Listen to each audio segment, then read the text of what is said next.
ये डिस्टेंस देख रहे हो आप, इतने से डिस्टेंस के बीच में ये गली है जहाँ पे लोग रहते हैं। एक दरवाजा अगर खुलेगा तो दूसरा नहीं खुलेगा। कह सकते हैं ममता दीदी के राज में थोड़ा बहुत ठीक हुआ है ये इलाका। किया तो हमको तो लगा किया है। आपको लग रहा है? हाँ। यहाँ एक समस्या है कि यहाँ हिंदी भाषी लोग बहुत कम है। इतनी बड़ी पॉपुलेशन को नेग्लेक्ट करके रख दिया गया है, उनकी बातें कौन सुनेगा?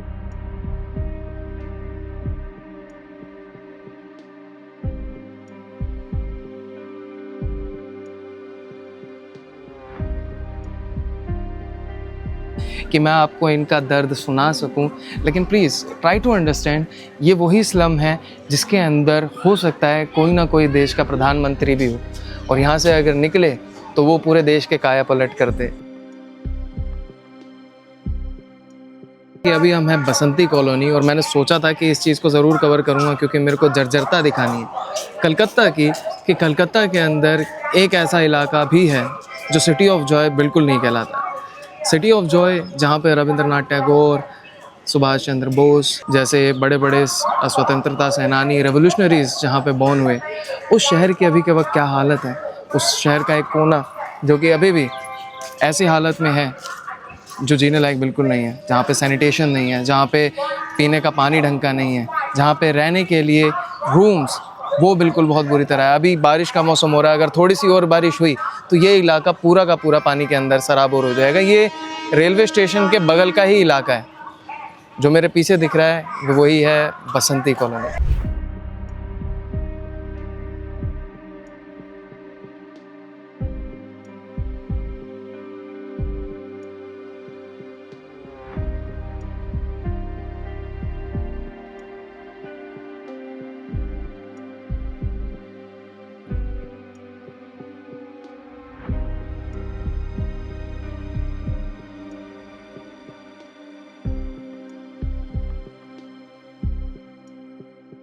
वैसे इस जगह की मैं हिस्ट्री बता दूं, this is called Basanti colony, जिसे बसंती स्लम भी कहा जाता है।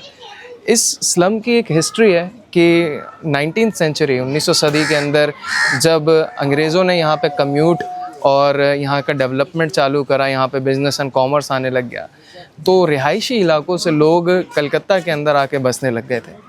अब जब कलकत्ता के अंदर वो आने लग गए थे तो उनको यहाँ से वापस कम्युनिकेशन एंड ट्रांसपोर्टेशन की दिक्कत होने लग गई थी कि यहाँ से वो कौन सी जगह पे ट्रांसपोर्ट करें। तो इंस्टेड वो 3-4 घंटे अपने रिहायशी इलाकों में जाने के लिए ट्रांसपोर्ट करें। उन्होंने सोचा कि यहाँ पे ही क्यों ना पलायन कर लिया जाए और यहाँ पे रहा जाए। अब यहाँ की कंडीशन जब मैं देख रहा हूँ कि ये ऐसी जगह है जहाँ पे ना बच्चे अच्छे से शिक्षा ले पा रहे हैं। अच्छा, 3 चीज़ें होती हैं जिनके पीछे इंसान ज़िंदगी जीता है, अपना जीवन व्यतीत करता है, that is health, education and sanitation. और वो तीनों चीज़ें मेरे को यहाँ बिल्कुल भी अच्छी तरह से नहीं नज़र आ रही हैं।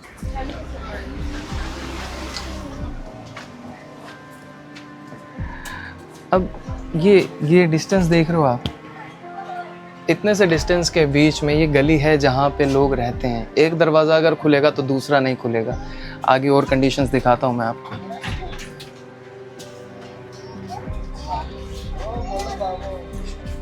यहाँ अगर नीचे पानी भर गया तो मैं सच बता रहा हूँ, एक बारिश के लहरे के अंदर घुटने तक पानी होगा। दिस इज़ द कंडीशन यार। इतनी इनह्यूमन कंडीशन के अंदर कौन रह सकता है, कौन सरवाइव कर सकता है, मेरे को नहीं समझ आता। तो आपने कभी नहीं सोचा कि यहाँ से निकलना चाहिए, एक अच्छी जगह पे बड़े शहर में रहना चाहिए? देखिए, हम तो जो देखा जिंदगी में अभी तो ठीक है।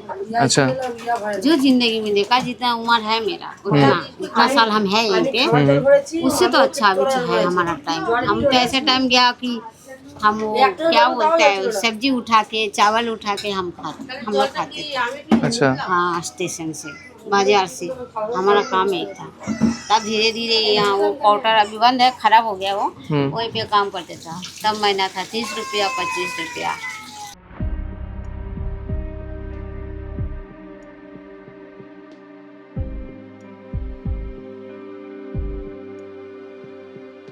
अभी मैं पढ़ रहा था 2010 में यहाँ पे आग लगी थी जिसके अंदर 2500 लोगों को डिस्प्लेस होना पड़ा था। तो उसके बारे में दी क्या हुआ था, क्या हुआ था 2010 में, कैसी आग लगी थी? पता नहीं चला, वो तो 1 बजे 5 मिनट पे ही आग लगा, दिन में ही लगा था। पूरा पूरा फैल गया था, पूरा एक कॉलोनी जल गया था। ये पूरी? पूरी मतलब उधर नहीं, वहाँ से वो जो पेड़ है ना, हाँ। वो पेड़ के वहाँ से पूरा इधर इस तरफ से पूरा जल गया था। ये पूरा का पूरा पूरा इलाका? एकदम। कोई लोग मरे वरे या फिर सारे बच गए? नहीं, एक जन चला गया, एक लड़का था। नहीं 2000 नहीं, 1999 में एक चला गया। 1999 में भी एक आग लगी थी? एक आग लगी थी पहले, वो एक लड़का ही चला गया था, यहाँ था उसका घर। अच्छा। और 2010 में वो और एक जन चला गया था, पर वो पेड़ के पीछे वो घर था, वहीं पे से चला गया था। बताइए, वो अब रहते हैं उनके परिवार वाले यहाँ पे? इधर नहीं, वो लोग को पहचानता नहीं, चला गया था, सब कोई देखा था, पर पुराना उधर हो गया। तब उधर है, वो सीढ़ी है बीच में, वहीं पे। तो मतलब ये पूरा का पूरा कॉलोनी जल गई थी, पूरी की पूरी। अब समझो कि आप किसी इलाके में रह रहे हो, आपका घर ही रातों रात जल जाए। बहुत दुख से हम लोग, बहुत आप लोगों ने ना? बहुत, जितना भी दो घर नहीं था ना, वो स्टेशन के पास कोई रह रहा था, कोई फुटपाथ पे रह रहा था। खाना पीना कपड़ा घर सब बाद में दिया, सब मिल रहा था, लेकिन फिर भी तकलीफ था। बिल्कुल। ये तो नेता लोग जो दिल्ली में बैठे हुए हैं, कोई समझता नहीं आपका दर्द। हाँ, नहीं, ना दिल्ली वाले और ना यहाँ पे जो बैठे हुए हैं। थोड़ी बहुत तो यहाँ से मदद मिलती होगी, लेकिन यहाँ से दिल्ली तक आवाज पहुँचने में कितना समय लगता है? बोलना नहीं चाहिए, हम बोले पूछ रहे तो बोल देता है जी खोल के, कि जो बैठता है ना वही सोचता है हम कुछ कर लें। गरीब आदमी के पास कुछ महीने कुछ दिन पैसा आ जाए तो वो अपनी ज़िंदगी काटने के लिए कोशिश करता है, मगर बाकी पॉलिटिशियन अगर आए तो उनसे कोई उम्मीद करने में भी डर लगेगा। नहीं, सोचना पड़ेगा, सोचना पड़ेगा कि जो मदद कर रहा है पहले उसके बारे में सोचा जाए। पहले मेरे दिमाग में भी एक ही बात घूम रही है कि यहाँ पे जब आग लगी थी, जान माल का जो हानि हुई है वो कम हुई है, जो यहाँ पे इलाके हैं जो जली हैं, झोपड़ियाँ हैं, वो ज़्यादा हुआ है। एक इंसान की मौत हुई है 2010 के अंदर, अब उसकी फैमिली के ऊपर क्या बीती होगी आप लोग नहीं समझ सकते, मैं नहीं समझ सकता। हम लोग मेट्रोपॉलिटन सिटी से रहते हैं, हम लोगों ने इनकी असली कहानी नहीं सुनी है। ये वही कहानी है जो हमेशा पर्दे के पीछे रही, जो राजनेता ने कभी दिखाने की कोशिश नहीं करी।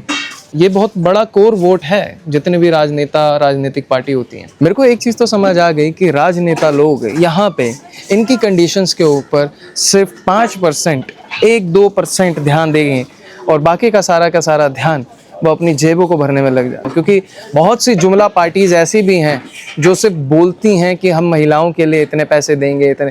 मैं डायरेक्ट ये जो फ्रीबीज है फंडिंग के, मैं अगेंस्ट हूँ। ये वल्नरेबल बनाता है समाज को।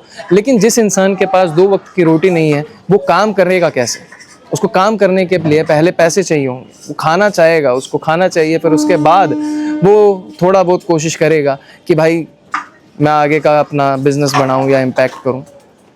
तो कुछ चीज़ें होती हैं जो सिर्फ गवर्नमेंट से हमें उम्मीद नहीं करनी चाहिए, मगर गवर्नमेंट को हम सिर्फ सीधा नेगलेक्ट कर दें कि वो समाज के अंदर बदलाव नहीं ला सकते, वो बहुत ज़्यादा बुरा स्टेटमेंट रहेगा और क्रिमिनल स्टेटमेंट रहेगा।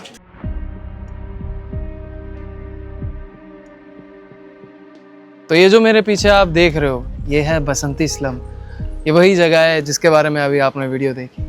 आप पे कितने सपने होंगे जो अभी सामने नहीं आ पाए, कितनी धारणा, कितने सारे लिटरेचर्स, यहाँ से IAS IPS कितने बड़े बड़े पदाधिकारी निकल सकते थे, लेकिन इतनी बड़ी पॉपुलेशन को जिस कदर नेग्लेक्ट, अपाहिज करके रख दिया है एक सोसाइटी ने, उसके बारे में हमें ज़रूर बात करनी चाहिए।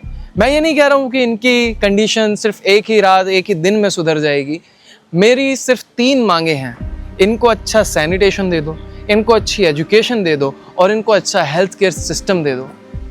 अगर ये 3 सही हो गई तो मैं सही मायने में मानूंगा कि समाज बदल रहा है। और समाज तब तक नहीं बदलेगा जब तक इन 3 चीज़ों के अंदर बदलाव नहीं आएगा। एक डेवलप्ड स्टेट तभी डेवलप कहलाता है जब तक उसके पास ये तीनों फैसिलिटीज़ अच्छी अवेलेबल करवाने लायक हिम्मत हो। कलकत्ता का ये वो इलाका रहा है जो कि हमेशा से नेग्लेक्ट रहा, जिसके बारे में कभी बात नहीं करी गई।